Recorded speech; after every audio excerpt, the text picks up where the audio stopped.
मग बाबासाहेबांचं नाव आहे जो संविधानाला कारणीभूत आहे त्याला तुम्ही संपवायला निघालाय. पालकमंत्र्यांची फार मोठी चूक आहे मॅडम, माफी मागणार नाही, पण पालकमंत्र्यांची ही चूक पदरात घ्यावी.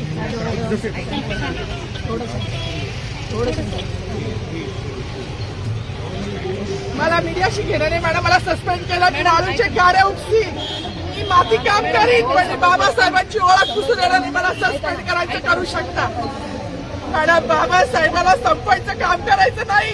26 जानेवारी 15 ऑगस्ट मध्ये मी नाही मानत, पण लोकशाही मॅडम तुम्ही सुद्धा संविधानामुळे आहात, पालकमंत्री सुद्धा पालकमंत्री संविधानामुळे आहे. कोणताही जाती भेट नाही, सगळी समानता त्यांनी दिली आहे. बाबासाहेबांचं नाव आता तरी भाषणात येईल, मग तरी भाषणात येईल.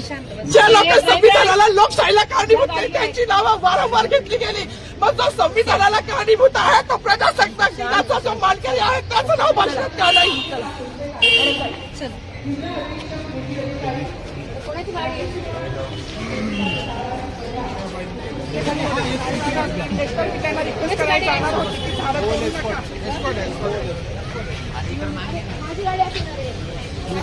थोडी